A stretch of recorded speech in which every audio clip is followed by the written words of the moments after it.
Bien, estoy entonces en PowerPoint.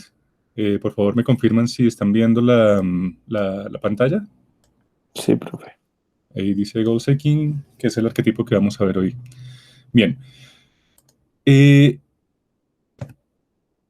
es un arquetipo basado en un modelo de primer orden, es decir, aquí todavía estamos trabajando con modelos de un solo bucle, la parte cuantitativa. En la parte cualitativa habíamos visto modelos de dos bucles, habíamos visto el modelo de oferta y demanda. Ese lo vamos a trabajar hoy a partir de un intercepto que sería un stock, que es realmente el parcial que hicimos antes de Semana Santa. Antes de iniciar entonces con esto, quiero aclarar un par de conceptos en la cuestión matemática, simplemente para dar claridad al respecto. Habíamos dicho que nuestro modelo de Stock and Flows funciona bajo esta metáfora hidráulica, ¿no? Y que lo que nos interesa en última instancia dentro del modelo es ver cómo varía el nivel no sé, del material que hayamos depositado en nuestro barrel stock, que en este caso pues sería esta bañera, ¿no? Esta bañera entonces pues tiene dos formas de regular ese nivel. Uno pues a partir de lo que entra en ese stock, en esa tina, y otra a partir de lo que sale, ¿no? Entonces, si entra mucho y sale poco, pues obviamente nuestra tina se va a llenar, y si entra poco y sale mucho, pues nuestra tina se va a vaciar. Esto entonces lo representamos a partir de estas convenciones, que son las que nos da el programa Benzing, y les había contado entonces que la matemática que está detrás de esto, pues es un sistema de ecuaciones diferenciales. Una aclaración al respecto es que, ¿por qué manejamos el stock como un integral y las variables flujo como derivadas? Pues principalmente porque nuestra variable stock, es decir, las variables de almacenamiento, las representamos matemáticamente mediante integrales. Y aquí quiero hacer una salvedad, y es que se trata de integrales definidas, es decir, lo que queremos es mirar cómo cambia el nivel de esta tina, de este stock, en el tiempo, ¿no?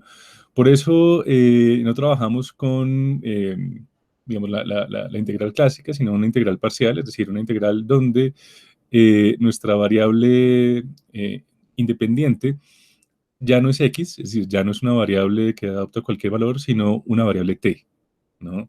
Una variable temporal. Es decir, si representamos esto como una gráfica en un sistema cartesiano, entonces tendremos en nuestra y, nuestra variable independiente, y en nuestra variable independiente, es decir, en la horizontal, no tendríamos x, que sería una variable cualquiera, sino t. Y pues el tiempo siempre, digamos que no es estocástico, es decir, o sea, es una variable completamente determinista, si se quiere, ¿no? Lineal, que tiene un inicio y tiene un final, y sus unidades pues son constantes, ¿no? Es decir, las variables temporales siempre son lineales. Entonces, cuando representamos nuestra variable stock a partir de una integral, lo que estamos es definiendo una función que va de un tiempo cero a un tiempo que nosotros definimos, ¿no? Pero siempre con esta característica, es decir, siempre tenemos que tener en cuenta que el horizonte temporal, perdón, de nuestro modelo está ajustado es por estos cambios, puntero láser, mejor ya, por estos cambios entonces que hay entre ese tiempo inicial y ese tiempo final, ¿no? En la integral, entonces, lo que hacemos es la diferencia entre lo que entra y lo que sale, más una variable, perdón, más una constante, ¿no? Esa constante, recuerden ustedes, es el intercepto. Muchas veces nuestro stock no empieza de cero. De hecho, en el modelo que teníamos en el parcial, recuerden ustedes, teníamos una variable de almacenamiento de crudo, ¿no? Y el problema es que pues estaba ya rebosando, es decir, o sea, la amenaza que nos representaba la BBC en ese paper era que esa integral, esa variable stock, pues se estaba llenando y pues que tenía un límite, ¿no? Es decir, no era una variable infinita, no podemos almacenar infinitas toneladas métricas cúbicas de petróleo porque pues hay unos límites. Entonces, y eso se da entonces porque pues obviamente ya lleva un nivel, ¿no? Es decir, nuestro stock de almacenamiento no empezaba en cero, sino que ya tenía un cierto nivel. Eso es entonces lo que representamos como esta constante. Ahora, ¿cómo se calcula esto? Pues a partir de pues, digamos, si la antiderivada, ¿no? De lo que sería esa función. Es decir, aquí lo que hacemos entonces es la representación de esto, y a partir de esa integral definida encontramos un valor. Recuerden que unas características de las variables perdón, de las integrales definidas, que es de las primeras que uno ve cuando ve cálculo integral, es que nos botan un valor, es decir, no nos bota una función, no nos bota una cuestión abstracta, sino que nos bota un valor real. ¿Cómo se obtiene esto? Recordemos entonces, bueno, antes de ir allá entonces, recordemos también, bueno, estas aplicaciones. Eso lo traigo a colación porque como ya vamos a empezar a trabajar tiempo, quiero que queden bien claros estos conceptos. Esos pasos temporales no son una fracción de lo que sería nuestro horizonte temporal. Cuando hablamos de estos time steps, lo que estamos hablando es de las eh, unidades, digamos, de los volúmenes que maneja nuestra integral para hacer la simulación o la aproximación. Recuerden que en última instancia, pues una integral es una aproximación a una medida de volumen, ¿no? Eh, ¿Cómo medimos volumen? Pues base por altura, ¿no? Entonces, si esto pues fuera una constante, es decir, si aquí tuviéramos una constante en 5, por ejemplo, pues obviamente nuestra mejor representación sería esa, base por altura, ¿no? Y tendríamos todo el área debajo de esa curva, perdón, de esa función o esa constante. Pero con las funciones, pues tenemos entonces esos inconvenientes, y es, bueno, ¿cómo se calcula el área cuando no es una recta, ¿no? Sino cuando pues, es una función exponencial, como en este caso. A partir de esto, pues tenemos entonces digamos, ese descubrimiento, esa genialidad de Riemann, y es que pues lo que hacemos entonces es agregar un conjunto de rectángulos o de paralípedos, bueno, depende de qué tipo de suma estemos haciendo. La más común es esta, ¿no? De agregar rectángulos eh, debajo del área de la curva y más bien sumar esas por eso tenemos la sumatoria, ¿no? Sumar el área de estos rectángulos, ¿no? Y a partir de eso entonces encontrar el área bajo la curva. Una característica, pues obviamente, de la confiabilidad o de la aproximación que tengamos a esa área, pues dependerá obviamente del tamaño de esos rectángulos, porque pues si ustedes se dan cuenta, con estos rectángulos, pues estamos perdiendo una gran cantidad de información. Estamos aproximando de una forma, pues, no muy precisa, ¿no? Ese área.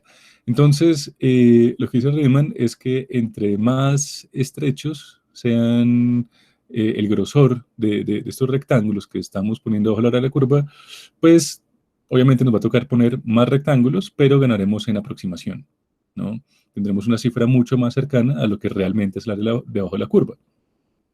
Por eso tenemos entonces que el delta X es entonces el grosor de estos rectángulos, y que cuando este grosor tiende a cero, pues obviamente el número de rectángulos pues va a tender hacia infinito, ¿no? Y ahí pues obviamente ya no tendríamos pues una integral definida, ¿no? Es decir, si tenemos infinitos rectángulos, pues difícilmente vamos a poder hacer esa operación. Por eso entonces pasamos a las integrales, ¿no? Con las integrales, ¿qué es lo que hacemos? Pues hacemos es antiderivadas. ¿Cómo hacemos antiderivadas? Bueno, ya vamos para allá. ¿Qué es lo que nos dice entonces ese time step? Nos dice que en la medida en que acortemos estos delta X, es decir, los time steps en última instancia son los delta X, pues tendremos entonces unas aproximaciones pues mucho más cercanas a la realidad. ¿Qué es lo que pasa con estos time steps? Que obviamente entre más pequeños sean, pues obviamente la capacidad de cómputo del ordenador pues también se va a ver, digamos, perjudicada, ¿no? Es decir, entre más precisa sea la aproximación y el cálculo de estos volúmenes, y obviamente si tenemos muchas variables stock, es decir, muchas integrales dentro de nuestro modelo, pues se va a colgar la máquina, ¿no? Entonces, pues tenemos que jugar con la aproximación si lo que queremos es ganar en precisión o que los cálculos se hagan lo más rápido posible. Una buena, o más bien un time step convencional que se maneja, digamos, de forma estándar es este de 0,125. Hay dos formas de integrar Una es la forma euleriana, que es muy sensible a estas variaciones, ¿no? Y la otra es la Runge-Kutta 4, RK4. ¿Por qué se llama así? Bueno, porque pues, fue descubierta por estos dos matemáticos. Y el 4 es porque realiza 4 derivadas, es decir, ese modelo encuentra 4 pendientes de la curva y a partir de eso hace los cálculos.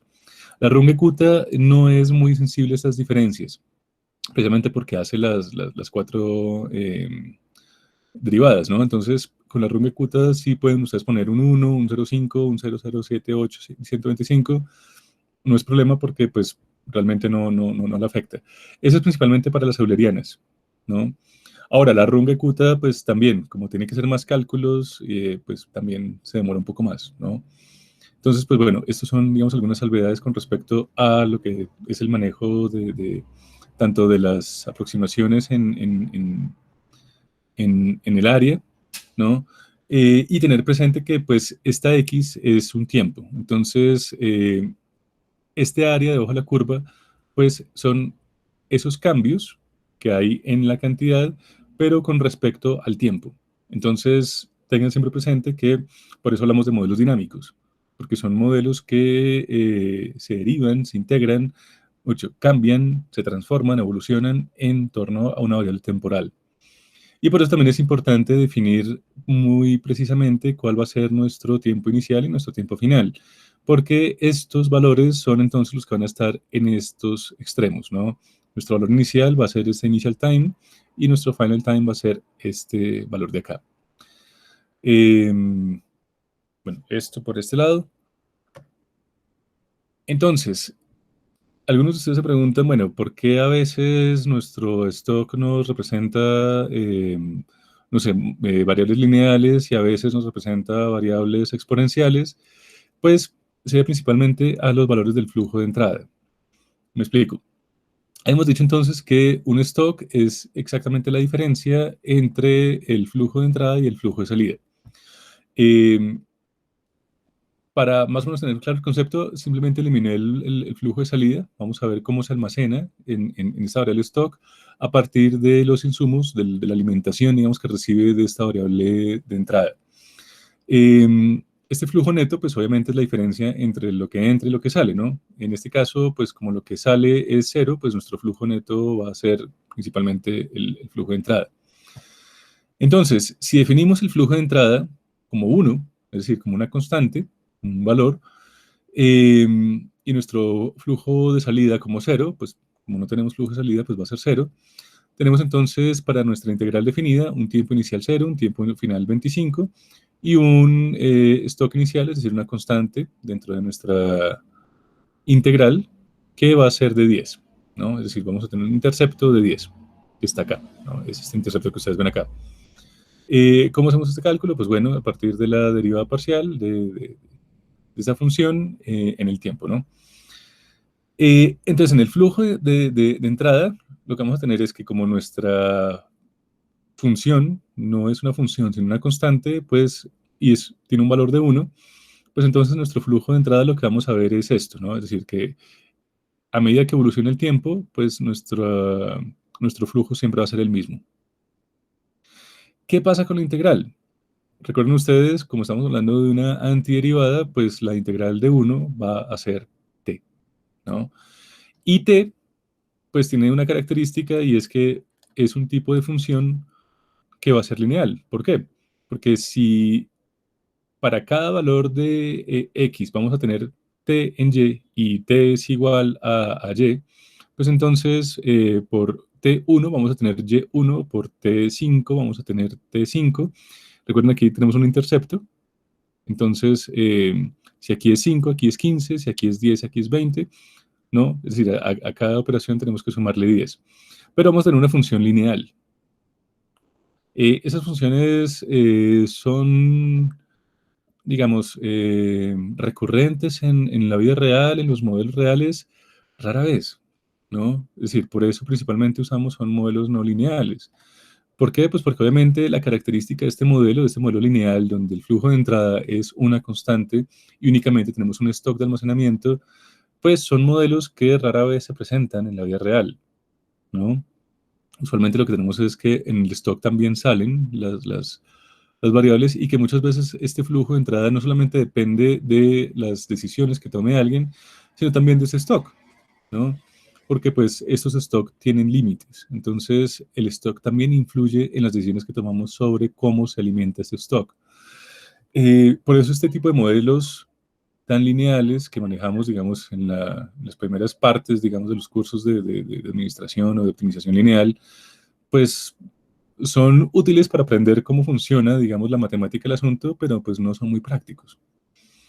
Este entonces, digamos, sería el típico modelo de crecimiento lineal a partir de un flujo de entrada que sería una constante, que de nuevo, cuando asume la antiderivada en el stock, pues se transforma en una variable, una función lineal, ¿no?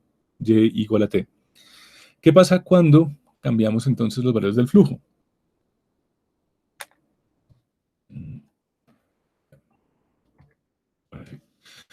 Entonces, ¿qué pasa cuando tenemos que ya el flujo de salida no tiene un valor de 1, sino un valor de t?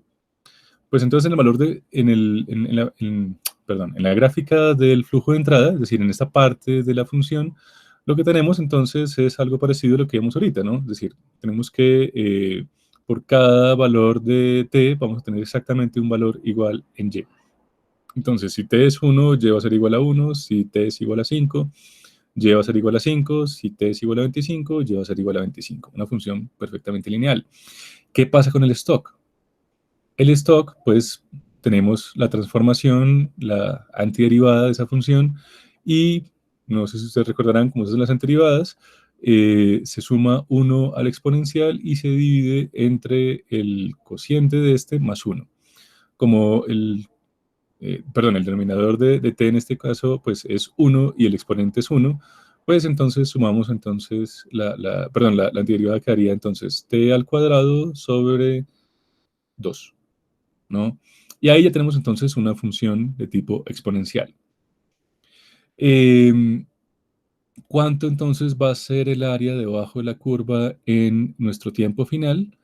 Pues simplemente esa es la operación, ¿no? 25 al cuadrado sobre 2. Y como tenemos un stock inicial, recuerden que aquí empieza en 10, pues más 10. Ese sería, digamos, todo el razonamiento o toda la matemática, digamos, detrás de la variable stock, ¿no? Y bueno, y la variable flujo, recuerden ustedes como esta es la derivada, pues digamos se comporta de forma distinta a nuestra variable stock. Obviamente, cuando empezamos a poner más integrales y más stocks y más flujos de salida, pues tenemos entonces un sistema de ecuaciones que pues ya no es tan fácil de representar como en este caso. Eso, bueno, como para aclarar un poco de qué iba la cosa. Miremos entonces otra cuestión que es importante. Aquí les vamos a mostrar entonces la operación. Entonces, pues eso, ¿no? Si el stock en T25 pues es igual a una constante más T al cuadrado sobre 2, pues esto nos va a dar entonces que el área bajo la curva en el tiempo 25 va a ser 322.5, que es precisamente este punto que vemos acá, ¿no? Bien. Vale, entonces vamos al parcial. Vamos a ver entonces cómo era el ejercicio en este parcial. Les había dicho entonces que además de hacer la representación analítica, formal del modelo, pues quería una exposición de ese modelo, ¿no? Es decir, de cómo lo hacían, más allá de los detalles técnicos del Benzim, de que abro esta variable, le pongo un nombre, la conecto a tal cosa, era el razonamiento que estaba detrás de eso, ¿no? Es un primer ejercicio de validación, ahorita les muestro cómo se hacen las validaciones de los modelos, y pues teníamos que partir de una base, ¿no? Digamos, una base que vemos bueno, depende si la vieron en microeconomía o en macroeconomía, y es cómo se comporta la oferta y la demanda con respecto a los precios normales, ¿no? Es decir, o sea, no esperaba que me pusieran esto en el parcial, simplemente es para explicarles qué características, digamos, tiene esta noticia que nos daba la BBC y cuál es, digamos, la complejidad que está implícita en esto. Por eso voy a hacer este pequeño repaso. Obviamente, pues ustedes ya deben tener esto más que asimilado. Pero aquí lo que quiero es resaltar, digamos, que lo que nos interesaba del artículo, más que el precio de mercado, era la cantidad del bien en el mercado, ¿no? Entonces, tenemos 4 bucles, ¿no? Para relacionar estas 4, si se quiere, variables, ¿no? Tenemos entonces, de un lado, una cantidad de oferta de petróleo que pues sufría, digamos, algunos percances por culpa de una guerra de precios, ¿no? Y por otro lado teníamos una cantidad de demanda que también se veía colapsada porque teníamos un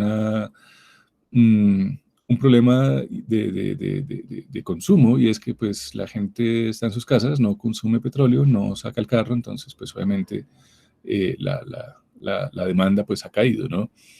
El artículo nos habla sobre el precio de equilibrio, sí, de hecho empieza con el precio de equilibrio, nos dice, bueno, el barril ha caído tanto, eh, hay preocupación en los mercados, pero realmente lo que estaba hablando el artículo era de la cantidad del bien en el mercado, ¿no?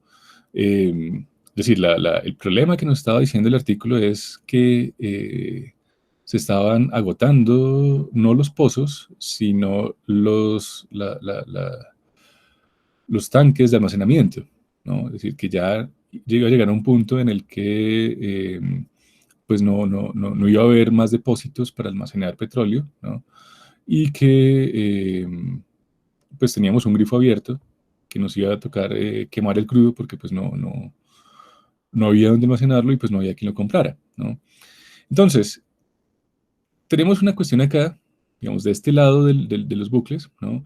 Y es que cuando digamos, cuando tenemos un precio, un bien normal, es decir, con elasticidad perfecta, recuerden ustedes qué significa elasticidad perfecta, significa que pues es un bien que es muy sensible a las variaciones en los precios del mercado, ¿no? Entonces, si el precio sube, pues la cantidad se resiente, la cantidad demandada se resiente, perdón.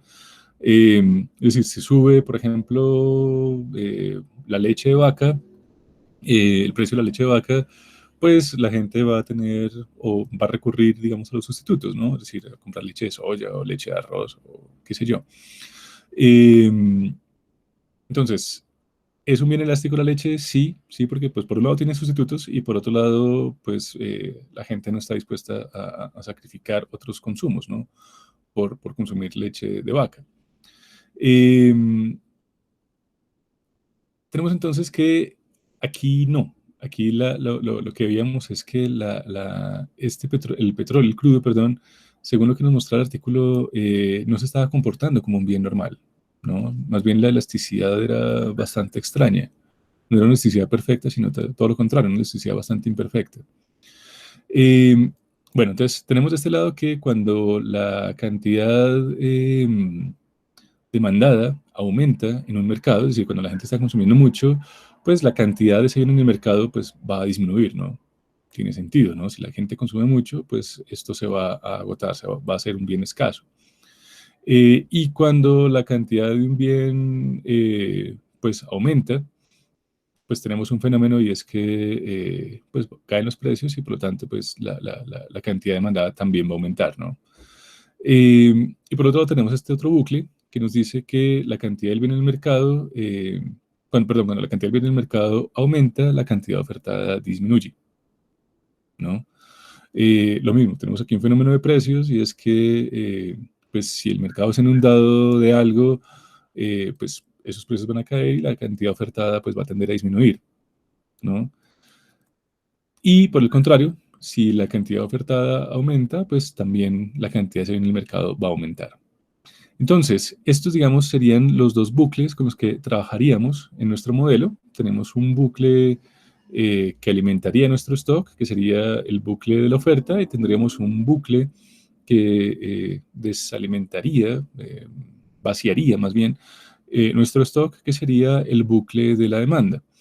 Pero la particularidad, digamos, de este artículo es que esos bucles no van a funcionar de esta forma, ¿no? Van a violar los supuestos de un bien normal y lo que tenemos entonces es esto, ¿no?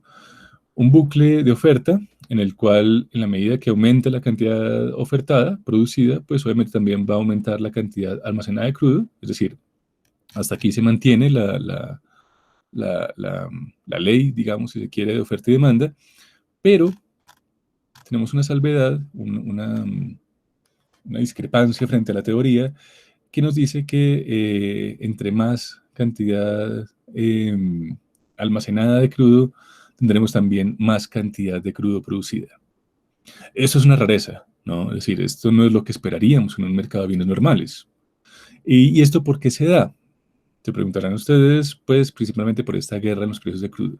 ¿Qué es lo que nos decía el artículo? Nos decía que son países, Arabia, los Emiratos, algunos países de Asia Central, Venezuela, que principalmente viven del petróleo. Entonces, ¿qué pasa cuando en esos países los precios del petróleo caen? Pues lo que hacen es producir más para compensar esa caída en los precios, ¿no? Entonces, si yo en T0 produzco 100 barriles de crudo a $100 el barril, y en T2 ese precio del crudo cayó a $50, pues ¿qué voy a hacer yo? Pues producir el doble, ¿no? Para tener el mismo ingreso. ¿Y por qué hago esto? Pues porque es mi única fuente de ingresos, ¿no? Esa es la situación que nos está diciendo el paper. Entonces, aquí vemos que hay una violación a esto que parecería algo de perogrullo, algo bastante obvio, y es que pues si la cantidad almacenada de crudo aumenta, la cantidad del crudo debería reducirse, pero en este caso no se está dando. Y eso entonces es lo que nos tiene en esa situación y lo que nos habla el artículo, ¿no? Hay una guerra por los precios del crudo que hace que este enlace no tenga esa polaridad que nos diría la teoría que debe tener, ¿no? Sino que tenga una polaridad opuesta. Pero ahí no para el asunto, ¿no? También tenemos otra cuestión aquí importante, y es que del bucle de la demanda también tenemos una violación a los supuestos del modelo. Si bien cuando aumenta la demanda de crudo, la cantidad almacenada de crudo pues debe disminuir, ¿no? Es decir, si aumenta el consumo, pues disminuye la cantidad. Es decir, si toda la gente, como por ejemplo lo que pasó con el COVID, ¿no? Empezaron a ver que pues todo el mundo se lanzó a comprar papel higiénico y tapabocas. ¿Qué pasó con la cantidad almacenada de del papel higiénico y el tapabocas? Pues disminuyó, ¿no? Las estanterías están agotadas, eh, no hay tapabocas en el mercado y los que hay pues están a unos precios carísimos, ¿no? Hay una escasez. Digamos, esto pues es normal, es decir, esto es lo que se esperaría del comportamiento del mercado, pero esta otra parte no. Y aquí lo que vemos es que pues, el mercado se está saturando de petróleo. Lo que harían, digamos, los consumidores racionales, pues sería comprar crudo, ¿no? Es decir, acaparar crudo, porque pues está barato. Entonces, esperar más bien un tiempo para cuando esté caro y revenderlo. Y eso es lo que no está pasando, ¿no? ¿Y por qué? Pues porque obviamente ya los que hacían ese trabajo de especulación también están viendo que no hay salida. Entonces, por un lado tenemos, eso es lo que mencionaba al final del artículo, no sé si ustedes recuerdan, con respecto a esos barcos que se llevan a la mitad del océano, a las aguas internacionales, el contango, ¿no? Este contango no es una opción, porque pues es muy costoso y es muy impredecible cuando va a volver a la normalidad el mercado del petróleo. Entonces, eso por un lado, y por otro lado, pues el factor, digamos, gente, ¿no? Y es que, pues, no hay necesidad de comprar crudo, por más barato que esté el petróleo, pues igual la gente no puede sacar los carros, entonces, pues, ¿para qué? ¿No? ¿Para qué comprar petróleo?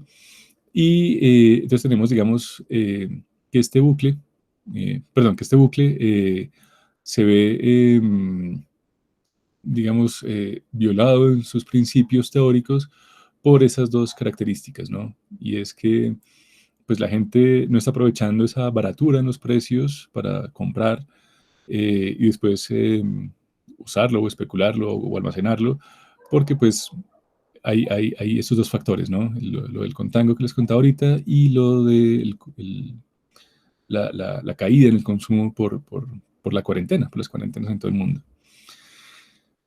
Esta, digamos, es la intuición del modelo, como dirían los economistas, la explicación formal de los bucles, y por eso trabajamos con bucles cualitativos. Recuerden ustedes, siempre que vamos a hacer en un paper, en una tesis, un modelado de estos, tenemos que partir por lo cualitativo, porque es a partir de lo cualitativo que vemos las características conceptuales del modelo.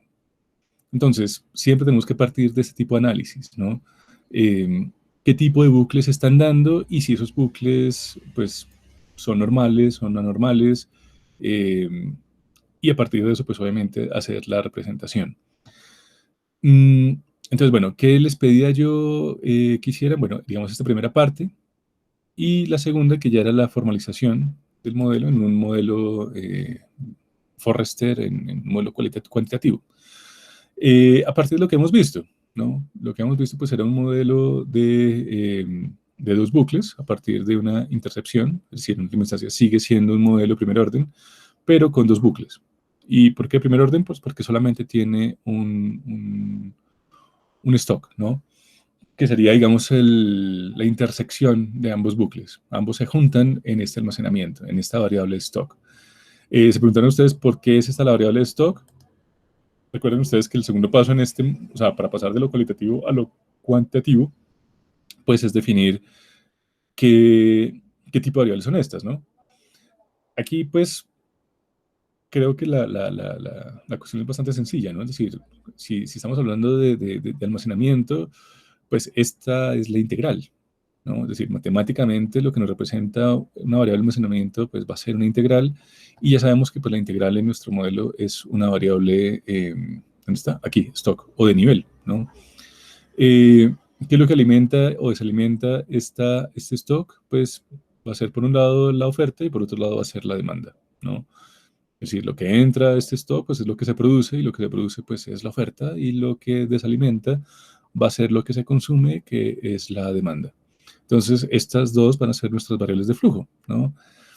¿Qué determina que estas variables de flujo se abran o se cierren? Recuerden que esos son los grifos que hacen que nuestra tina se llene o se vacíe. Pues los que van a tomar la decisión pues van a ser principalmente estas variables auxiliares, ¿no? Estas variables exógenas, no las podemos regular dentro del modelo, es decir, para este modelo no podemos manipular, digamos, perdón, no podemos endogenizar estas variables, no podemos hacer que la guerra por los precios del crudo se regule a partir de esta variable stock, porque pues no está dentro del modelo, es decir, esto es una realidad económica, esto ya es una realidad casi que geopolítica, eh, entonces pues por eso es exógena, ¿no? Y lo mismo por este lado, ¿no? Es decir, también esto no es algo que vamos a controlar dentro del modelo, ¿no? Que esto aumente o disminuya, pues no depende del modelo. Entonces, bueno, ese digamos sería el porqué de este modelo así. Eh, ¿Cómo esperamos que se comporte? Pues obviamente aquí lo que tendríamos es un crecimiento exponencial, ¿no?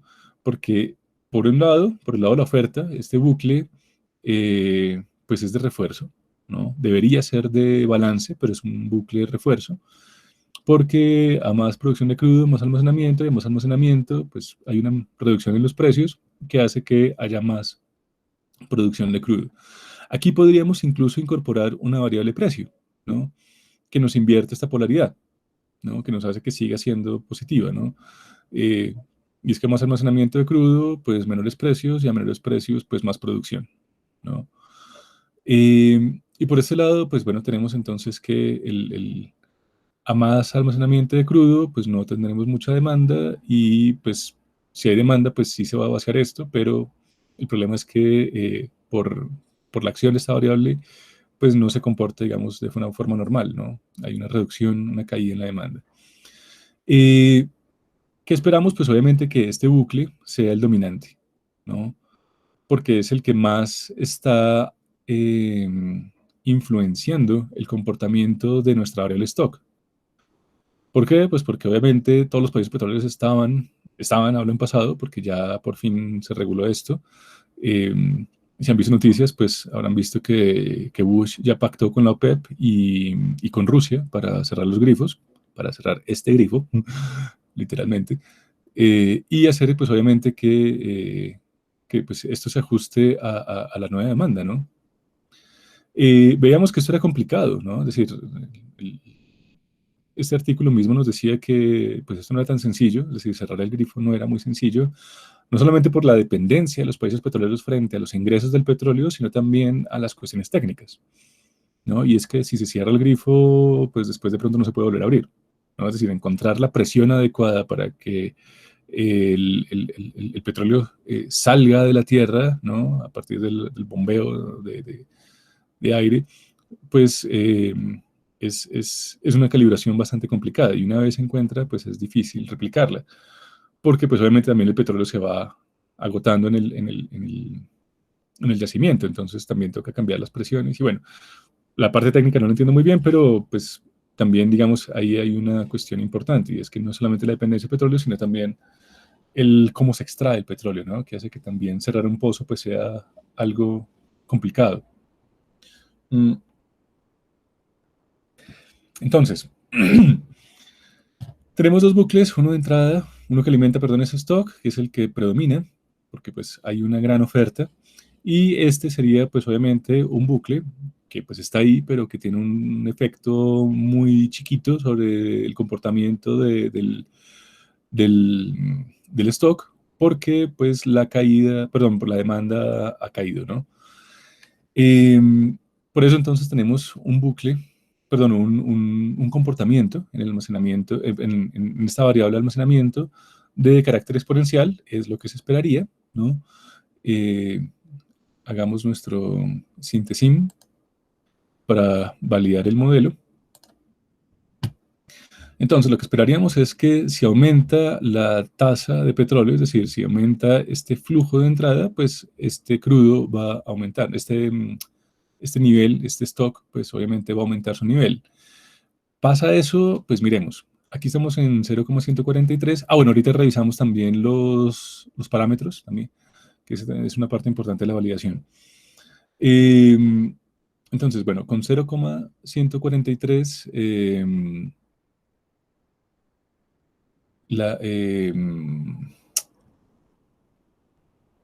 barriles por segundo, qué sé yo, por día, perdón, tenemos entonces que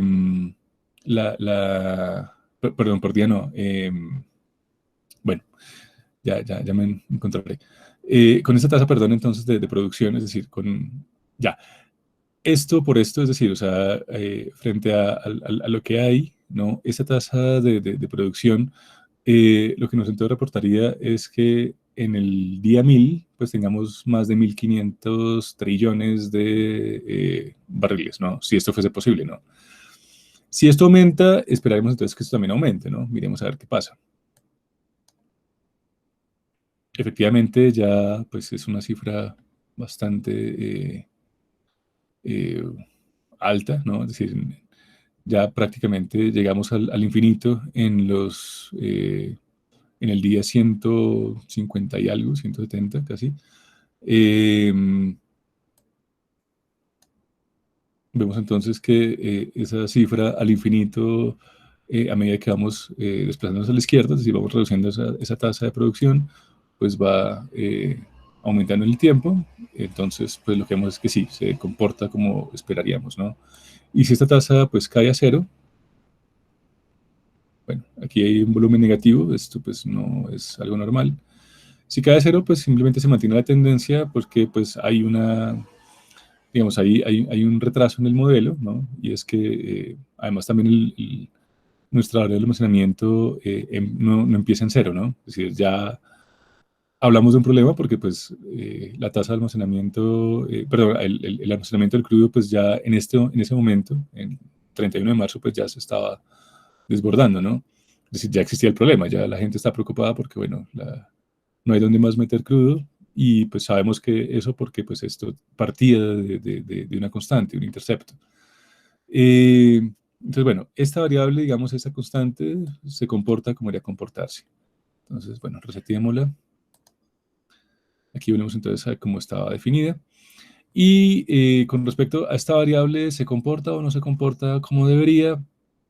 Pues lo mismo, si aumenta la tasa de contagiados, esperaríamos que esta demanda colapse aún más, ¿no? Y si la demanda colapsa, pues el almacenamiento pues va a crecer, ¿no?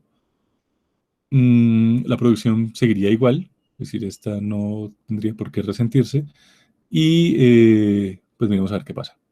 Entonces, igual, si la tasa de contagios aumenta, la cantidad almacenada pues va en el día 600 algo, va a ser infinita, ¿no? Entonces, pues sí, digamos, el modelo, digamos, tiene esta primera validez. Y si la tasa cae, pues obviamente el almacenamiento va a caer, ¿no?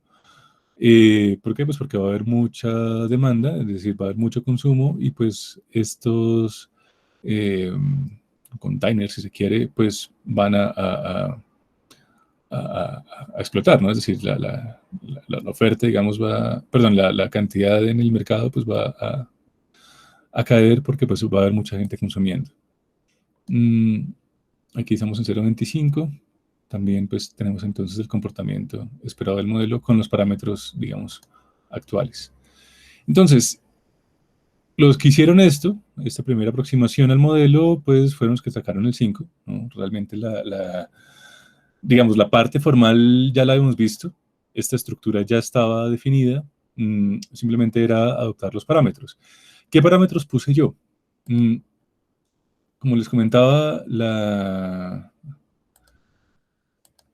aquí pues puse una constante que es 0,0143 que corresponde al siguiente cálculo. Tenemos que el almacenamiento del crudo es según el artículo, era de 900 millones, si no estoy mal. Aquí lo tenía resaltado. Sí, la capacidad de almacenamiento global del crudo alcanza los 900 millones de barriles, ¿no? Ese es nuestro techo. Y el problema es que ya de esos 900 millones de barriles ya había un cierto nivel. Y que pues por la guerra, por los precios, entonces se están produciendo 12.9 millones de barriles por petróleo por día. ¿Qué fue lo que hice entonces? Pues simplemente un porcentaje, y es, bueno, de estos 900 millones, ¿esto qué porcentaje es? Y eso fue lo que me dio este valor, este 0,0143, ¿no?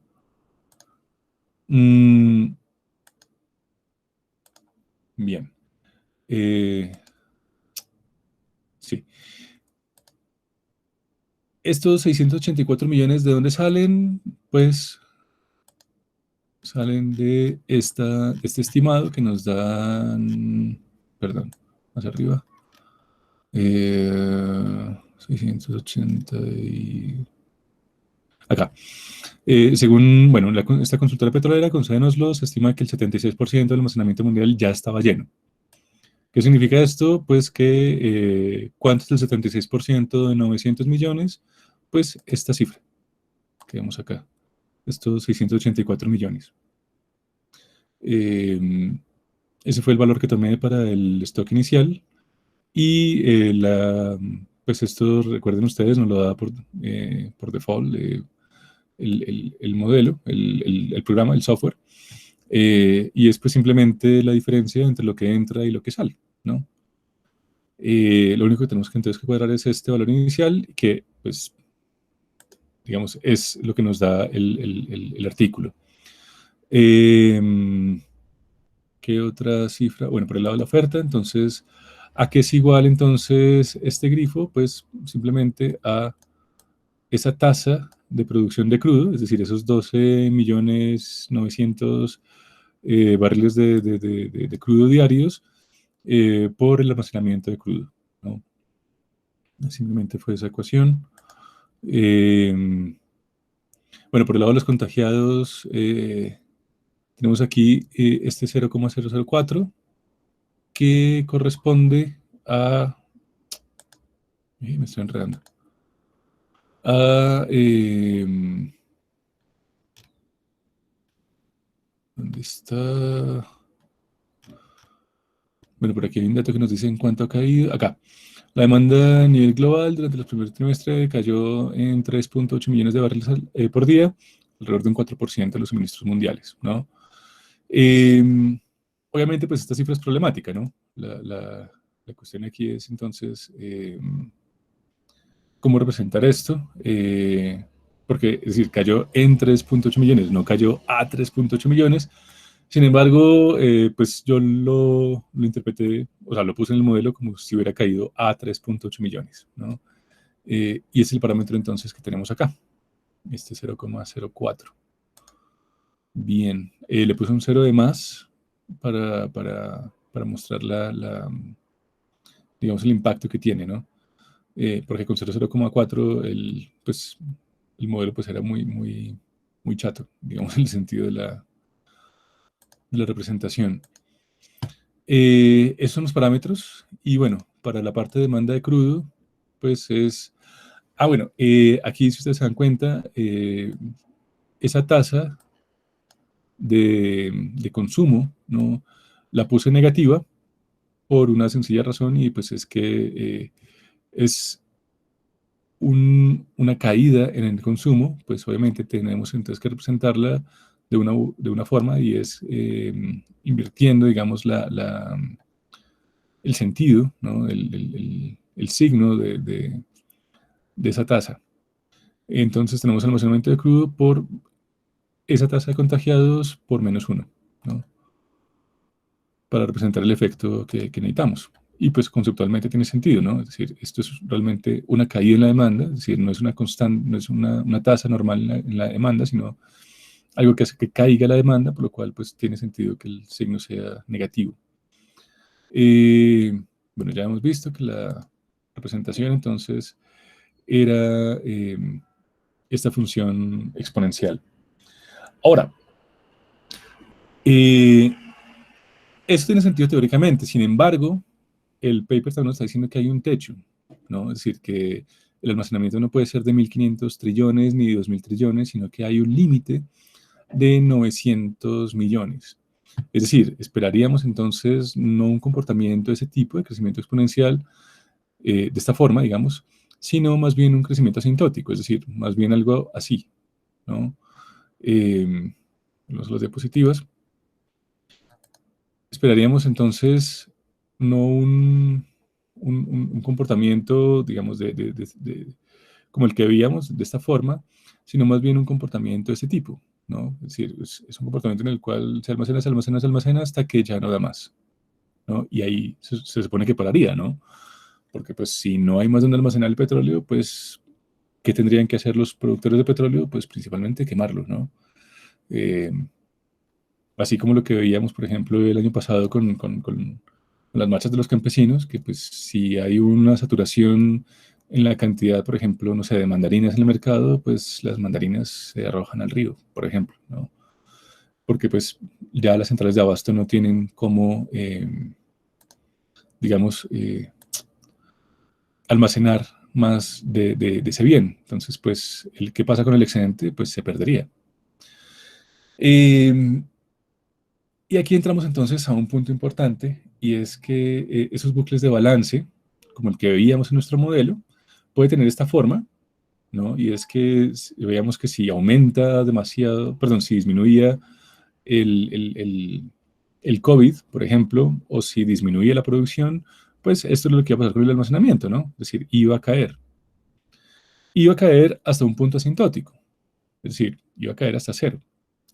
Nuestra curva entonces de crecimiento decrecería más bien hasta alcanzar el cero y pues no pasaría de ahí porque pues no podemos tener un almacenamiento negativo, no tendría mucho sentido. Pero hay otra forma, como les comentaba creo que hace 2 clases, si no estoy mal, que estos bucles de balance pueden tener otra forma y es la de los modelos goal seeking, ¿no? Que es este modelo. Y este, digamos, sería el modelo que querríamos tener para para nuestra simulación, porque es realmente este al que respondería, digamos, el artículo, ¿no? Para esto, entonces, tenemos que volver a nuestro amigo con su vaso de agua, ¿no? Digamos, volvemos a nuestras metáforas hidráulicas, donde ese nivel deseado, es decir, ese techo en la función, que no permite que se acumule más, pues está determinado por una variable exógena, ¿no? Esa variable exógena, según este modelo, pues sería nuestro amigo que pues tiene un nivel deseado de llenado de su vaso de agua. Si no tiene mucha sed, pues no querrá el vaso lleno. Si tiene mucha sed, pues querrá el vaso lo más lleno posible, ¿no? Pero el sistema, digamos, simplemente toma este nivel deseado como algo dado, ¿no? Como pues una condición del modelo, no sería, digamos, una característica del modelo, sino un condicionamiento externo. ¿Qué sí hace parte del sistema? Pues hace parte el flujo de agua, pues obviamente el nivel del agua y la decisión sobre ese flujo de agua, si se cierra o se abre ese flujo de agua, que estaría determinado por la discrepancia. Discrepancia, ¿qué significa? Pues es la diferencia entre lo que este individuo quiere de su vaso de agua y lo que hay en el vaso de agua actualmente, ¿no? Esa es la discrepancia, es decir, es esa diferencia entre este nivel deseado y este nivel actual o nivel real o estado del sistema, si se quiere, como lo quieran nombrar. Tenemos entonces aquí los enlaces de polaridad, es decir, aquí ya vamos formalizando un poco más el modelo, sigue siendo cualitativo, es simplemente la presentación más anecdótica, si se quiere, de cómo sería este goal-seeking. Este es uno de los bucles más importantes, de los, digamos, si se quiere, arquetipos más importantes dentro de la dinámica de sistemas, porque muchas veces sí tenemos esa condicionante, ¿no? Es decir, los stock no pueden crecer al infinito, ¿no? Entonces es importante que sepamos representar bien cómo funciona la dinámica de estas funciones que llegan a un techo. Entonces, bueno, a mayor nivel deseado, pues tendremos más discrepancia, ¿no? Es decir, si nuestras expectativas suben con respecto a lo que está en el sistema, pues obviamente tendremos una discrepancia mayor, ¿no? Y si la discrepancia aumenta, pues obviamente también aumentará el flujo de agua. Es decir, si hay una brecha muy grande entre lo que hay en el sistema y lo que este individuo desea, pues obviamente habrá un afán, si se quiere, por llenar ese vaso lo más pronto posible. Entonces, pues se abrirá más el grifo, ¿no?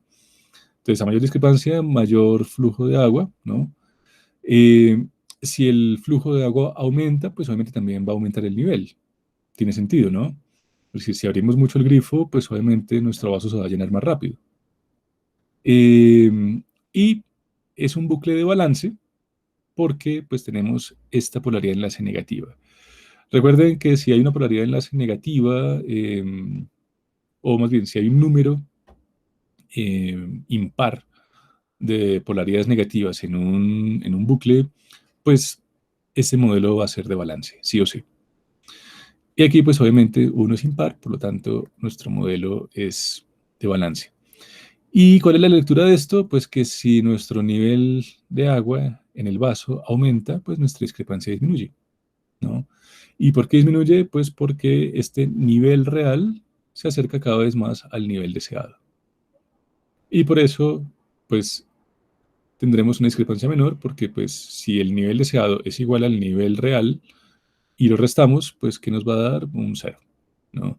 Y cuando eso llega a cero, pues entonces no llegamos a ese punto asintótico en el cual pues nuestra función no va a crecer más.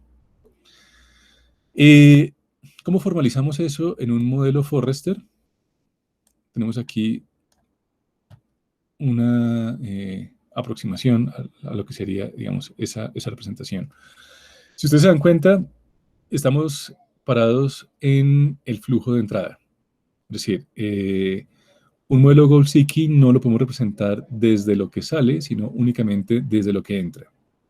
La decisión a partir de cuánto es el nivel deseado y cuál es la discrepancia, pues únicamente puede regularse a partir de lo que entra, ¿no?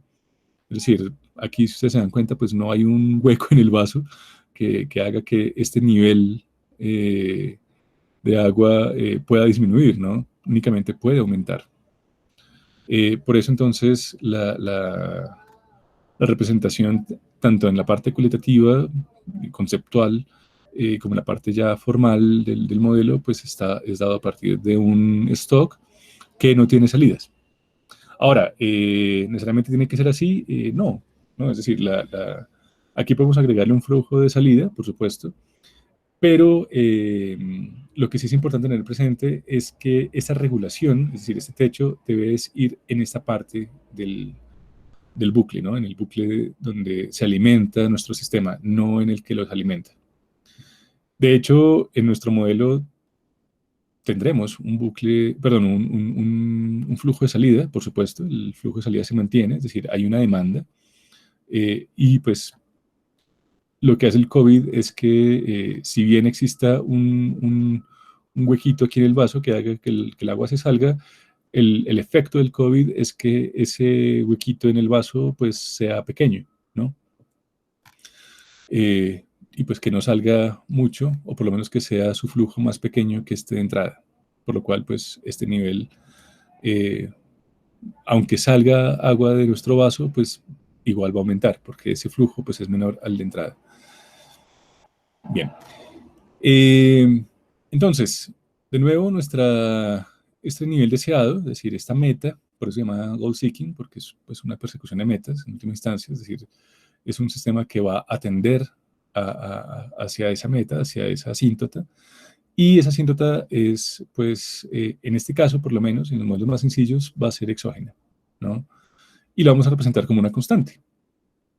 Este artículo de la BBC, no, de la BBC sí, nos decía que pues hay un límite en el almacenamiento mundial de 900 millones de barriles de crudo. Ese va a ser nuestro nivel deseado, ¿no? Nuestra asíntota en la función, nuestro techo en nuestra integral, ¿no?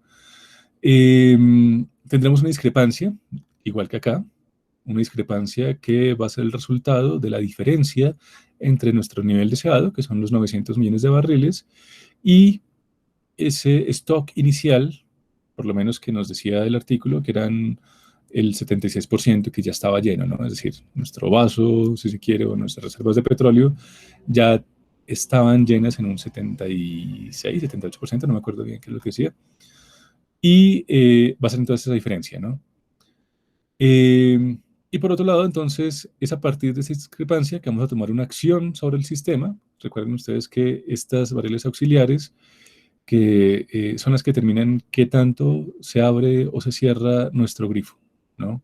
Es decir, la decisión, esta es la decisión sobre el modelo, y pues esto entonces va a ser igual también a una cuestión aquí importante, que pues no está, digamos, representado aquí conceptualmente, y es el tiempo, ¿no? O la presión del agua.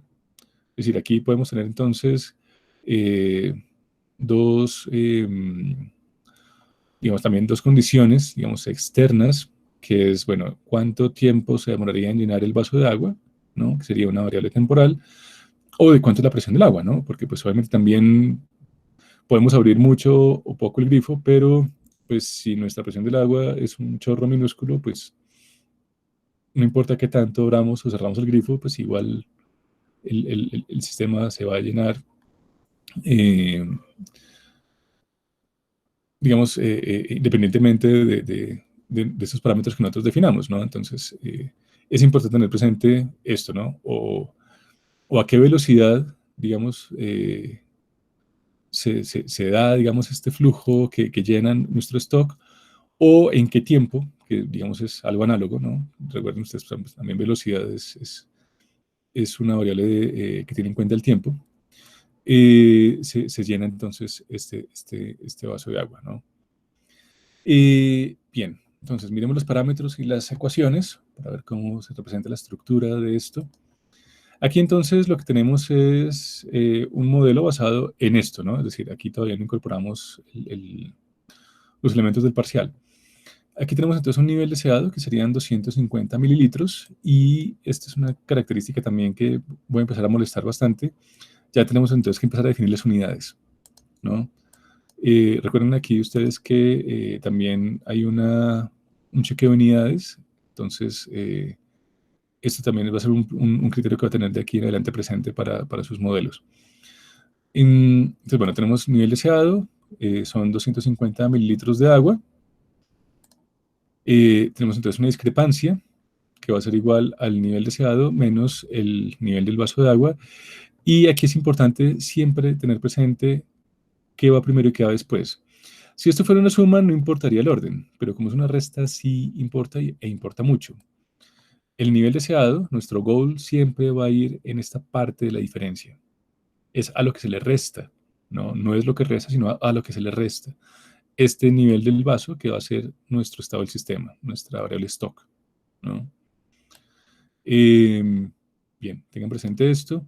¿Cuáles son las unidades de medida? Pues son de volumen, ¿no? Principalmente. Es decir, aquí todavía no tenemos unidades temporales. Nuestro nivel de vaso de agua también va a tener estas mismas unidades. De nuevo, pues es una integral que está midiendo es la cantidad de agua. Y donde sí estarían las variables temporales, pues obviamente en nuestra derivada parcial, ¿no?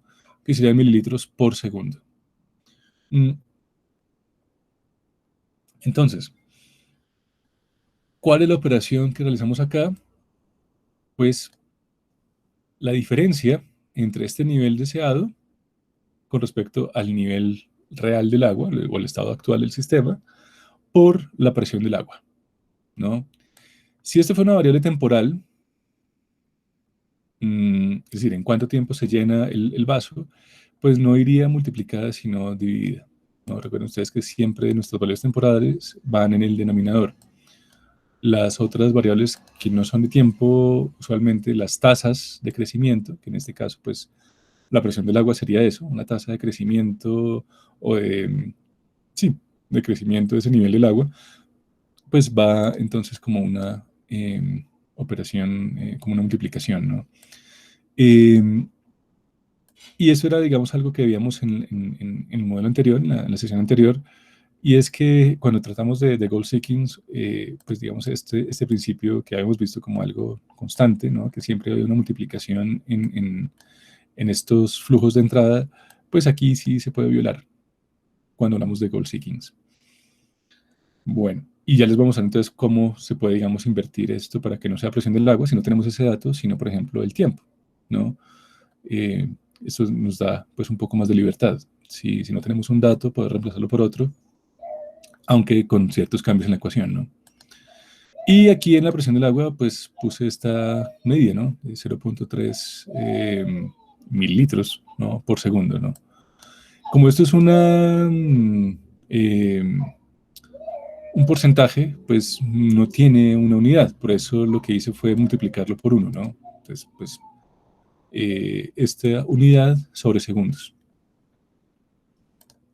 Bien, entonces, ¿qué tipo de representación esperaríamos a partir de esto?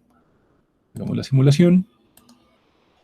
Y lo que tenemos entonces es el comportamiento típico de un arquetipo goal seeking. Una variable que va creciendo en el tiempo, que se va acumulando en el tiempo, hasta que encuentra un punto asintótico y ahí ya no crece más, pero tampoco decrece, ¿no? Es decir, aquí se mantiene al infinito. Si no me creen, pues aumentemos nuestra variable temporal, ¿no? Es decir, aumentemos las unidades para ver cómo se comporta nuestro modelo. Vamos a settings, recuerden ustedes, aquí pongamos una cifra bastante alta para ver si realmente esto se mantiene constante en el tiempo, ¿no? Aquí estamos en 40 segundos, pasémoslo a 1000 segundos. Y lo que vemos es que, pues, perdón, recuerden ustedes, siempre toca hacer la simulación para cambiar, para que el sistema se actualice, ¿no? Listo. Entonces, claro, aquí ya no vemos tan fácilmente este techo, ¿no? Porque pues se da muy rápido. Lo que sí vemos es que ya cuando alcanza los 250 mililitros, se queda ahí. Y si aquí pudiésemos poner 1.000.000 de segundos, pues lo mismo, tendríamos una línea constante en ese 250, ¿no? ¿Qué es lo que nos está diciendo? Pues eso, que ya de ahí no puede crecer. Ya alcanzó su límite, su nivel deseado, y de ahí no pasa, ¿no? Bueno, volvamos perdón, aquí en Model Settings, vamos ¿encontré que estaba? Bueno, pongámosle 60 segundos. Y Simulate. Listo. Bien, ¿qué haría que cambie el modelo? Pues obviamente cambios en nuestro nivel deseado y en esa presión del agua, ¿no?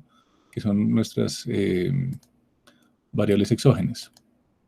Si aumenta nuestro nivel del agua, ¿qué pasaría? Pues que se mantenga, o que esperaríamos más bien, que se mantenga pues nuestra función, nuestro tipo de función, pero que cambie nuestra asíntota, es decir, este techo pues iría aumentando, ¿no? A medida que va incrementándose nuestro nivel deseado. Pasa eso, miremos, ya no estamos en 250, sino en 400, y la asíntota entonces llega a 400, ¿no? Y de ahí no pasa. Lo mismo, si pusiéramos no esto en 60 segundos, sino en 1000, encontraríamos que, de nuevo, de 400 no pasa independientemente de en qué momento estemos en el tiempo, ¿no? Si esto disminuye, pues obviamente también va a disminuir nuestra asíntota. Aquí estaría en 300, aquí está en 300, en 0, ¿no? Funciona. Reseteemos esto. Ah, no, sí, 250 creo que era el nivel, sí. Eh, Ahora, si aumentamos la presión del agua, ¿qué esperaríamos que pase? Pues esperaríamos que esta asíntota, o más bien, que este vaso de agua pues se llene más rápido, ¿no? Es decir, y más rápido pues significaría que ya no tendríamos una curva tan pronunciada, sino más bien una asíntota que se alcanzaría en menos tiempo, por lo tanto pues sería más empinada la pendiente. Pasa eso, miremos, entonces más presión del agua, vemos que sí, efectivamente, nuestro vaso de agua se llena más rápido, tiene sentido, ¿no? Esa es la validación, esta es, digamos, parte de la validación que hacemos en los modelos. Y si disminuye nuestra presión, pues también esperaríamos entonces que nuestro vaso se demore mucho más tiempo en llenar. E incluso que en el tiempo esperado, bueno, aquí ya sería cero, no saldría nada de agua. Incluso que, pues, digamos, en ese tiempo, perdón, hasta pueda que no se llene, ¿no? Por ejemplo, aquí ya se quedó en 200, ¿no? Es decir, es tan bajito la presión del agua que en 60 segundos no se alcanzó a llenar el vaso.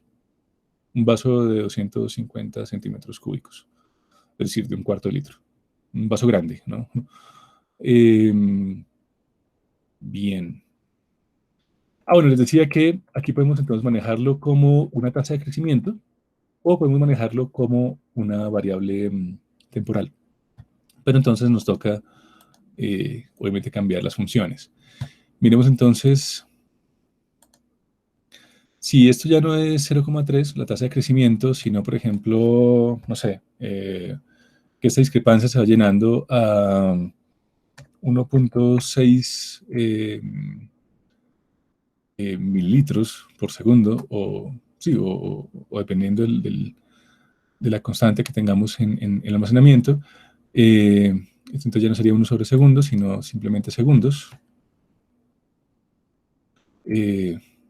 Ok, y aquí en flujo del agua, pues ya no sería una multiplicación, sino una división. Obviamente nos tocaría también cambiar el nombre, ¿no? Ya no tiene sentido hablar de presión del agua, sino es tiempo transcurrido en llenarse el sistema, por ejemplo, o en llenarse la discrepancia en el sistema. Entonces aquí le damos OK. Aquí tenemos entonces que cambiar las ecuaciones que están detrás del sistema de ecuaciones que está detrás del sistema. Le damos que sí y pues pasa exactamente lo mismo, ¿no? Es decir, se llega a este punto asintótico en los más o menos 7, 8 segundos, ¿no? Aproximadamente. Bueno, ¿cómo hacemos para saber si esto es aproximado o no? Esta es una deuda que tengo con ustedes. Simplemente nos vamos aquí a nivel de vaso de agua y en graph, bueno, si ustedes se dan cuenta, aquí tenemos el mismo problema. Pero una ventaja de esta gráfica es que nos da esta opción de mostrarnos dónde estaría el puntero de nuestro mouse. Entonces, ¿cuándo alcanza los 250 centímetros? Bueno, recuerden que estas son variables continuas. Este sistema puede ser bastante engorroso. Ya casi, ya casi, ya casi. Ahí nos pasamos.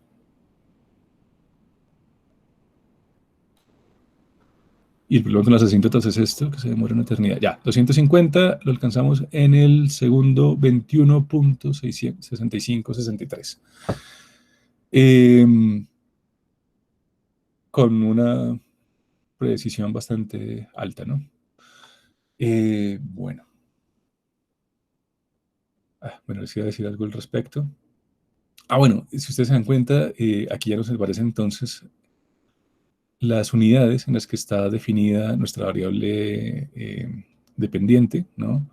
Al igual que pues no lo hacía nuestra variable dependiente. ¿Estos valores de dónde los toma? Pues obviamente este de la variable independiente, sí, de esa variable temporal, pues obviamente nos lo da a partir de los settings que pusimos en model, ¿no? Recuerden que ahí definimos que nuestro modelo iba a darse en segundos, ¿no? Entonces, de ahí toma esto. Y esos mililitros fueron los que pusimos nosotros, que pusimos tanto que pusimos en el stock, ¿no? Es decir, recuerden ustedes que pues este IO object, input output object, es la representación de este stock, ¿no? Como ese stock le pusimos unidades, acá está, unidades mililitros, pues él ya nos pone entonces esta convención dentro de nuestra gráfica. Entonces también por eso también es importante poner las unidades, ¿no? Porque a la hora de graficar, pues también nos da pues unos comportamientos pues mucho más detallados, ¿no? Con más información. ¿Qué más podemos decir del goal seeking? Bueno, ya vimos entonces dos aspectos importantes que podemos regular este flujo de agua, entonces a partir de la variable temporal, ¿no? Y también de la tasa de crecimiento. Si es tasa de crecimiento, usamos una multiplicación por la discrepancia, o si es una variable temporal, entonces lo hacemos como una división entre la discrepancia, ¿no? Bueno. Una cuestión que veíamos acá con respecto al crecimiento exponencial es que, si ustedes recuerdan, el crecimiento exponencial, este stock iba directamente al flujo de agua, al flujo de entrada, perdón, y la operación que hacíamos acá era flujo de agua, era igual al nivel del vaso de agua por la tasa de crecimiento, ¿no? Que fue lo que la mayoría de ustedes pusieron en el parcial, acá en esta parte. Es decir, acá entonces tenemos que el almacenamiento incide en la tasa de crecimiento, en el flujo de entrada, perdón, y este flujo de ingreso entonces está regulado por la tasa de producción multiplicado por el almacenamiento, ¿no? En el goal seeking realmente no hacemos una diferenciación muy grande, es decir, igual este stock incide en el flujo. Lo que pasa es que ahora ya tenemos una intermediación, ¿no? Ya no influye directamente, sino de forma más bien indirecta, a partir ya de la diferencia entre este estado y el nivel deseado. Entonces, la variación realmente no es muy grande, ¿no? Es decir, aquí es en un flujo, perdón, en un modelo, en un comportamiento de crecimiento exponencial, lo que tenemos es que el flujo de entrada está terminado por el stock, está terminado, sí, es la igualdad más bien, si se quiere, de stock por variable auxiliar.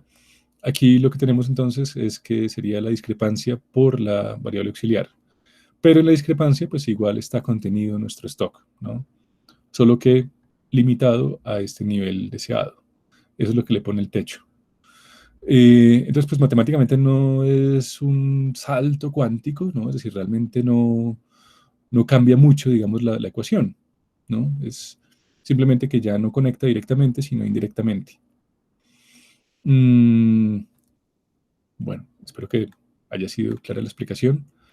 En- Creo que en el material que les envié hay algunos ejemplos de goal seeking, por si lo quieren trabajar por su cuenta, eh, para, digamos, no memorizar, digamos, estas ecuaciones, sino tener claro cuál es el sentido de los operadores y de las variables que están interviniendo, ¿no? Cómo, cómo esas estructuras pues representan algunos casos de la vida real bastante frecuentes en las situaciones que tenemos que modelar. Ahora bien, ¿cómo aplicamos esto a el parcial? ¿Cómo hacemos que nuestro parcial, digamos, ahora sí tenga este tipo de comportamiento, que es lo que esperaríamos eh, realmente de lo que nos está diciendo el artículo? Pues incorporemos este goal seeking a lo que veíamos. Eh, ¿Dónde está? Acá. Bien. Eh, entonces, de nuevo, nuestro parcial era esto. Es decir, el que hizo esto tenía 5 y pues simplemente es una adaptación de lo que hemos visto en el modelo de población, ¿no? Eh, entonces, esta parte queda exactamente igual, es decir, el bucle de demanda no se altera. Recuerden ustedes, porque pues el goal seeking es en el bucle que alimenta el stock, ¿no? Es decir, incides en el flujo de entrada, no en el flujo de salida. Entonces, esta parte se queda, digamos, estática, no cambia, digamos, con el goal seeking. Lo que cambia es esta parte, es la entrada al stock. Por eso también es decir, lo que es nuevo, digamos, las adaptaciones están resaltadas en rojo. Entonces, en nuestro modelo anterior lo que veíamos era que el almacenamiento de crudo incidía en la producción de crudo, ¿no? Entraba, digamos, como una variable causal a la producción de crudo, y lo que hacíamos era multiplicar ese almacenamiento por la tasa de producción, ¿no? Aquí de nuevo, como es un modelo goal seeking, no entra directamente ese almacenamiento de crudo a la producción de crudo, es decir, no entra el stock directamente al flujo de entrada, sino que entra indirectamente por una variable auxiliar. Una variable auxiliar que está determinada por la diferencia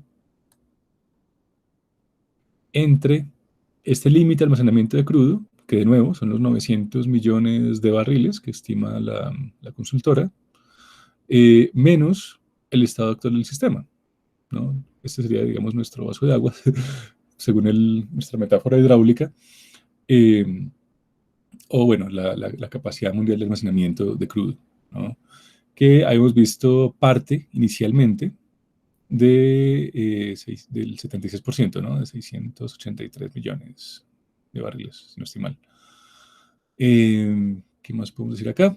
Entonces, esto es lo que determina la discrepancia, ¿no? Esta es la discrepancia, es decir, es esta diferencia entre lo que falta por alcanzar ese techo de nuestra integral, de nuestro almacenamiento. De nuevo, pues está dado en unidades de barriles de crudo, si lo quieren poner.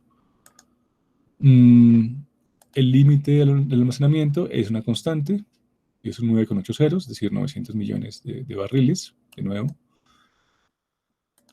Y nuestra producción de crudo pues sería exactamente igual a lo que hemos visto. Es nuestra tasa de producción, una tasa bastante alta, dada la guerra de precios, es decir, una tasa anormal, y la discrepancia, multiplicado por la discrepancia, y aquí entonces ya nuestro modelo se parece más a lo que debería ser, ¿no? Un modelo donde nuestro almacenamiento llega a un tope, a una cota de 900 millones, partiendo de este valor inicial, ¿no? De nuestro intercepto en Y, de esta función, que pues no parte de cero, ¿no? Recuerden ustedes que una característica del modelo es que ya llevaba un 70 y pico por ciento de almacenamiento y ya estaba cerca de alcanzar estos 900 millones.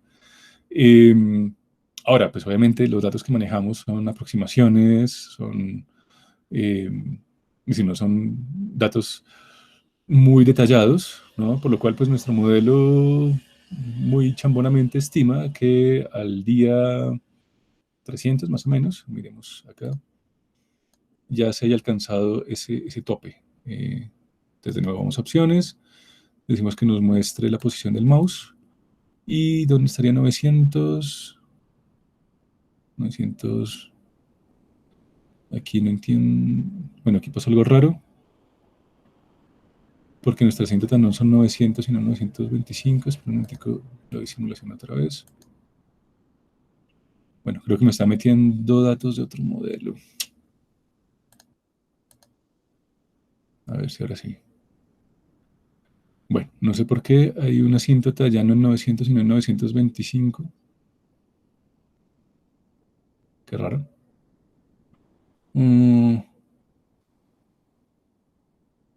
Bien, curioso. Bueno, me toca cacharrar el modelo.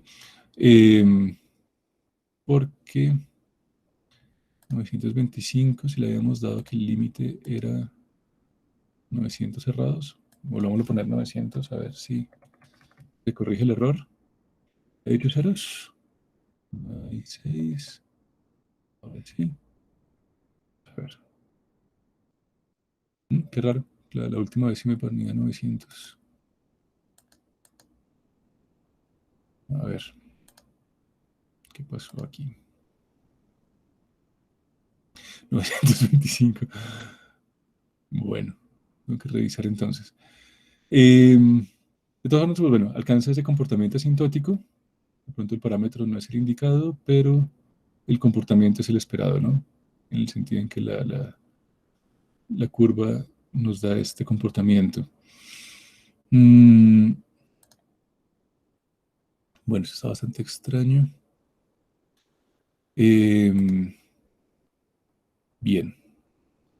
Entonces, hasta aquí, digamos, esta sería como la retroalimentación del parcial.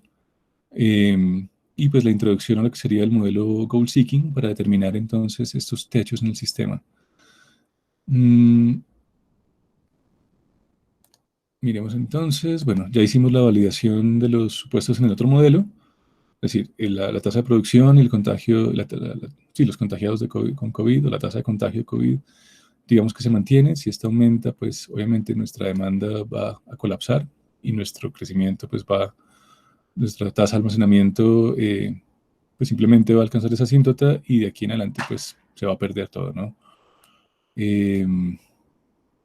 Ahora, este flujo de demanda sí nos hace reventar este almacenamiento. Es decir, bueno, resetemos acá.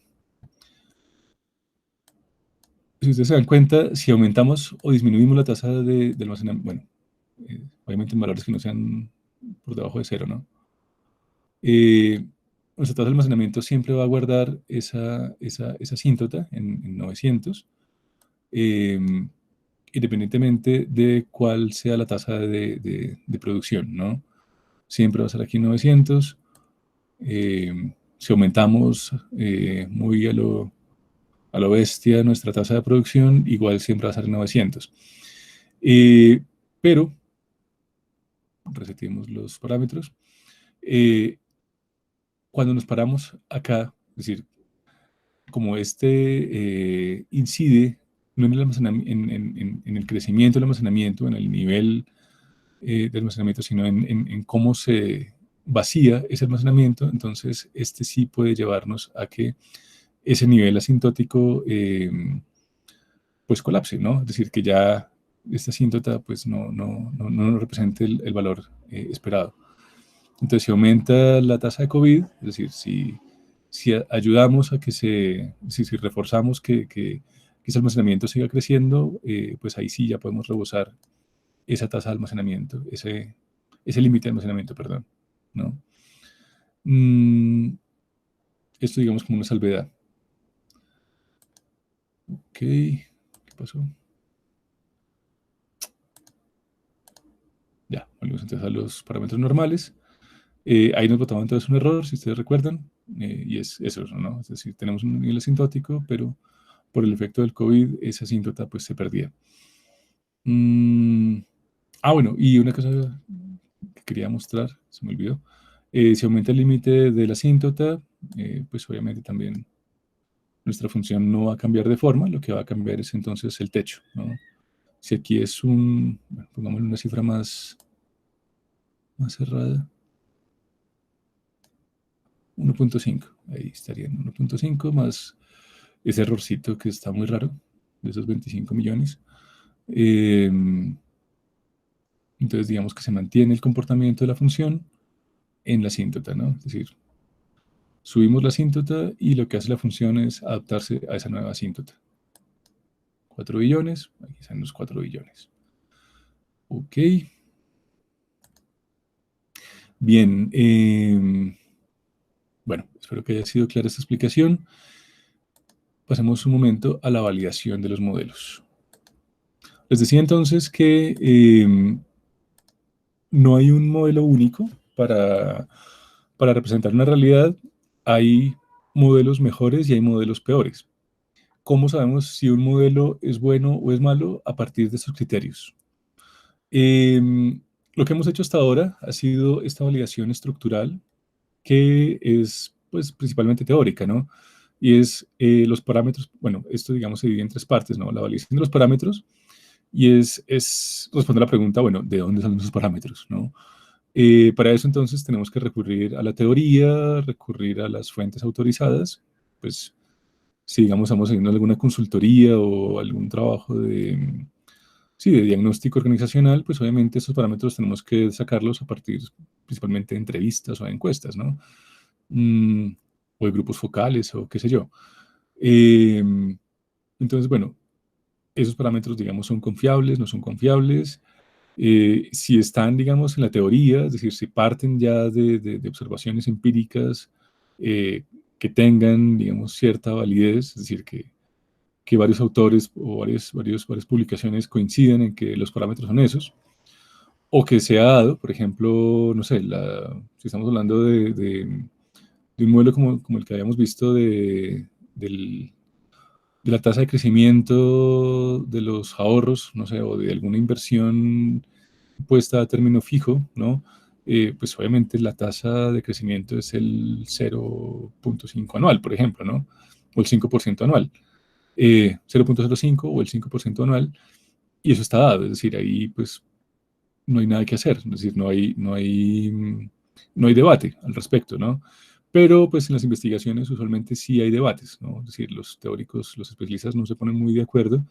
Entonces, pues esa validación es principalmente teórica. De todas formas, pues igual podemos jugar con algunos rangos, ¿no? Es decir, si hay alguna discrepancia a nivel teórico, podemos decir que el parámetro está dado en un rango entre, no sé, un 4% y un 5%, ¿no? Es decir, todos los teóricos afirman que la tasa de crecimiento de la economía va a estar entre el 4 y el 5%, pues ponemos ese rango. Bien, entonces, de nuevo, este es más teórico o en el caso, digamos, de que dependa de la gente, pues depende de las observaciones hechas. La validación de los límites. ¿Qué significa esos boundaries? Este es tiene que ver más con la tasa de agregación. Y pues la pregunta es, ¿por qué estamos midiendo nuestro stock en barriles de crudo? Pues aquí es porque está dado, ¿no? Es decir, el artículo nos está diciendo que ese desbordamiento se da es en barriles de crudo y todas las unidades que nos da son barriles de crudo. En nuestro modelo de población, por ejemplo, uno podría cuestionar al modelo en por qué está midiendo la población como gente, ¿no? ¿Por qué no es agregarlo entre hombres y mujeres, por ejemplo? Ya que pues la tasa de mortandad y la tasa de natalidad es distinta para hombres y mujeres, ¿por qué no hacer esa desagregación? Entonces, bueno, de nuevo aquí también es más teórica la cuestión, ¿no? Si agregamos mucho o desagregamos mucho, es decir, qué nivel de agregación queremos para nuestros stock, es algo que pues tenemos que dar la discusión, ¿no? Por lo menos dar la explicación, ¿no?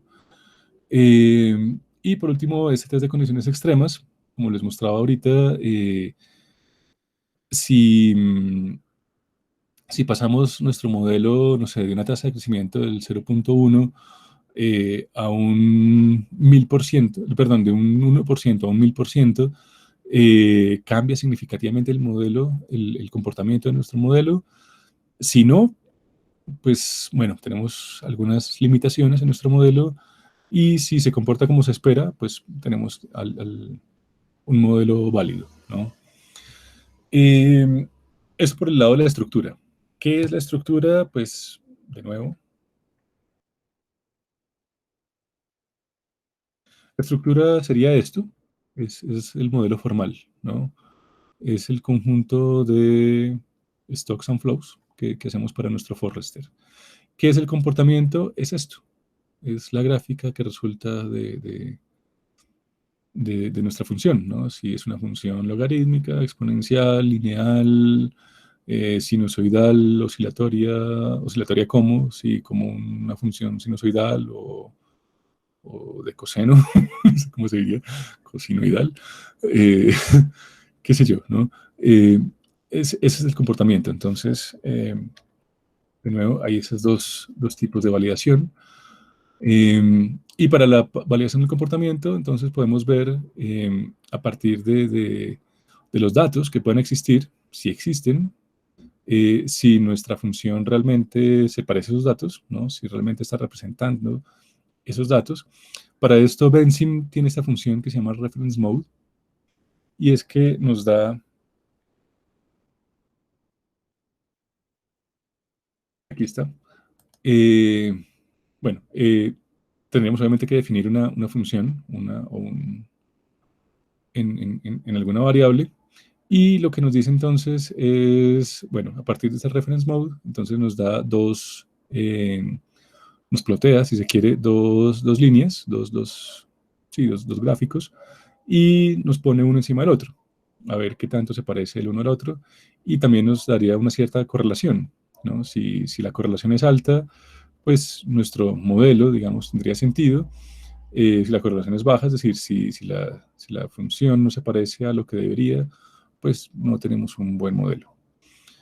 Obviamente esto es cuando tenemos datos, ¿no? Para esto, pues únicamente tenemos ciertos parámetros, no tenemos una tabla de datos con la cual podamos reproducir esto de una forma mucho más precisa. Aquí lo que hacemos es representar cuál sería la intuición de una forma gráfica, y si tuviéramos más datos, pues obviamente podríamos tener algo más preciso. De todas formas, pues aquí también faltan variables, ¿no? Es decir, este es un modelo demasiado sencillo. Eh, no porque sea conceptualmente fácil de entender, sino simplemente porque tiene solamente un stock. Eh, Más bien, no es un modelo sencillo, es un modelo simple porque no tiene, digamos, muchas variables. Recuerden ustedes que una de las características de los sistemas complejos es que tienen muchas variables. Eh, Bien, y entre más complejo es un modelo, pues obviamente es más cercano a la realidad, ¿no? Bien, entonces volvemos a donde estaba aquí. Entonces, es eso, ¿no? Es decir, es replicar datos pasados para ver si con esos parámetros nuestro modelo se parece en algo a lo que debería parecerse.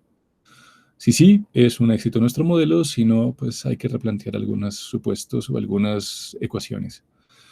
Eh, Tenemos un test de sensibilidad, es lo opuesto al test de condiciones extremas, y es que, bueno, si hacemos algún cambio en un parámetro, y, y el comportamiento, digamos, se transforma de una forma extrema. Me explico. Si, digamos, tenemos un modelo de crecimiento exponencial, por ejemplo, ¿no? Con un bucle de refuerzo positivo, con los intereses y por otro lado en el flujo de entrada y, y el acumulado de nuestro CDT en el stock, ¿no? Eh, si cambiamos en nuestra tasa de crecimiento, o en la tasa de interés más bien, que afecta el flujo de entrada en un 0,0001%, ¿no? Ese parámetro, y resulta que nuestro stock de pronto cambia la forma de su función, es decir, ya no es una función de crecimiento exponencial, sino, por ejemplo, no sé, una función lineal o la que vemos en un goal seeking, ¿no? Es decir, un crecimiento asintótico, pues lo mismo, pasa algo raro con nuestro modelo. Esas son, digamos, validaciones que podemos hacer a mano, ¿no? Es decir, no, salvo por este reference mode, no hay, digamos, bueno, mentiras, el test de sensibilidad sí lo tiene el Benzim en su versión profesional, pero, por ejemplo, estos son, digamos, cosas que podemos hacer a mano, es decir, no se necesitarían, digamos, aplicaciones o funciones dentro de Benzim que nos hagan eh, esos tests. Estos sí, estos que ustedes ven acá, sí, la validación estadística o la validación Monte Carlo. ¿Qué es lo que es la validación Monte Carlo? Y es que, bueno, si nuestro modelo tiene variables estocásticas, es decir, si queremos agregar un poco de realidad, porque pues muchas veces los comportamientos no están definidos por funciones, sino por comportamientos más bien aleatorios, por variables randomizadas, sobre todo los que tienen que ver con el comportamiento de la gente. No somos muy racionales, sino más bien tendemos a ser aleatorios y sobre todo en grupo. Entonces, bueno, ahí tendríamos algunos inputs que serían estocásticos o aleatorios o random, como lo quieran llamar. Y pues lo mismo, tendríamos entonces estas validaciones Monte Carlo que lo que nos hacen es generarnos valores aleatorios para esas funciones. Y lo que haríamos es lo mismo, es decir, esto nos corre 1 millón de iteraciones a partir de cambios pequeñitos, ¿no? En esos inputs estocásticos y nos muestra escenarios eh, de eventos posibles, ¿no? Y la validación estadística lo que nos dice es que, bueno, si tenemos, digamos, un modelo estadístico o los datos, digamos, que arrojaría, por ejemplo, un, un input o un output, puedes hacer la correlación con los datos que sí se tienen, digamos, de observaciones, no de simulaciones, sino de observaciones. Y mirar si hay una correlación o si la regresión, digamos que, más bien, si la relación entre dos variables que se da, sí tienen, digamos, un- una significancia estadística alta, es decir, si esos datos los llevamos a una regresión, nuestro p-value realmente sería un buen predictor a partir de lo que nos daría nuestro p-value. Eh, bueno, detalles de estos. De nuevo, esto pues bueno, es ya un poco más elevado, es decir, lo que vamos a hacer en estos modelos que nos quedan van a ser principalmente estas validaciones teóricas, eh, como la que hemos visto al principio de esta sesión, ¿no? Cuando hablamos de nuestro parcial. Y bueno, más adelante les muestro ya incorporando tablas de datos, como por ejemplo hacer estos reference mode o estas validaciones estadísticas con funciones estadísticas muy básicas, ¿no? Principalmente correlaciones, sí, correlaciones únicamente. Y los test de sensibilidad a partir pues, de algunos cambios muy sencillos. Si queremos hacer esto de una forma, digamos, mucho más amplia, nos tocaría bajarnos otro programa, pero también nos tocaría aprender a usarlo, que es el Evolution, un software que desarrolló la Universidad Industrial de Santander, que es muy parecido al Benzim, pero es completamente gratuito y todas las funciones que Benzim nos vende para versiones más profesionales, este software nos lo da de forma gratuita. Entonces, si quieren hacer su tesis o si quieren empezar a explorar con más profundidad los sistemas dinámicos, les recomendaría que se bajen ese software. Bueno, al que le interese me pregunta, me dice y yo le digo dónde puede descargarlo. Esa es la página de la Universidad de Santander, de la Universidad Industrial de Santander, la UIS. No lo he explorado muy bien, no sé qué tanta precisión tenga en las validaciones, perdón, en las aproximaciones y en las simulaciones. No he hecho la comparación, por ejemplo, Benzim versus ese programa, pero pues sospecho que es muy bueno, ¿no? De aquí, ¿qué más? ¿Qué más tenemos por acá?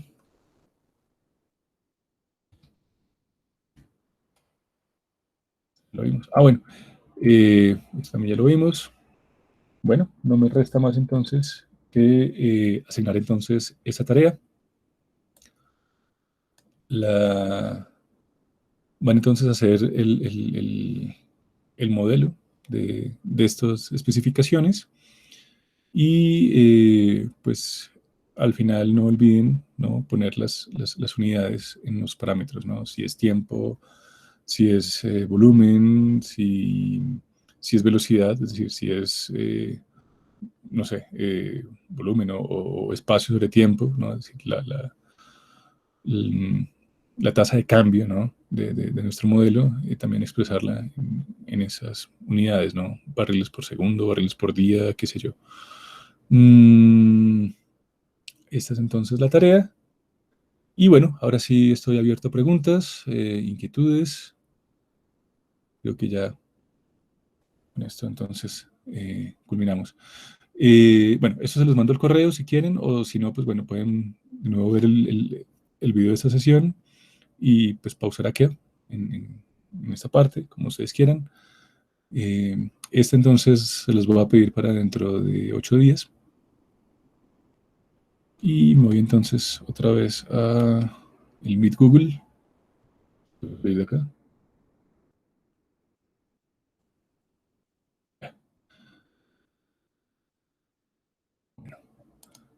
Tengo un,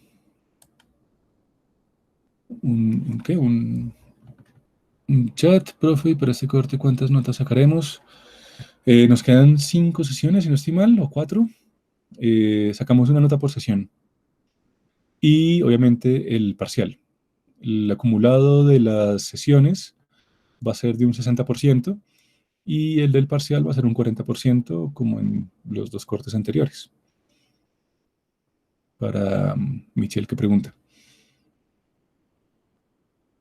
Inquietudes, preguntas.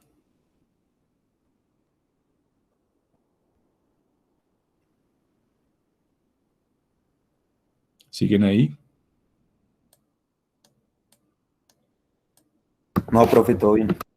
Ah, bueno. Sí, ya me estaba asustando. Pensé que no había estado haciendo esto bien. Bien.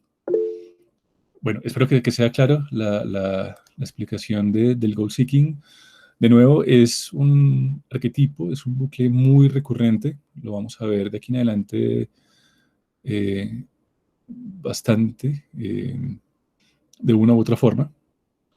De nuevo, los stocks rara vez crecen al infinito.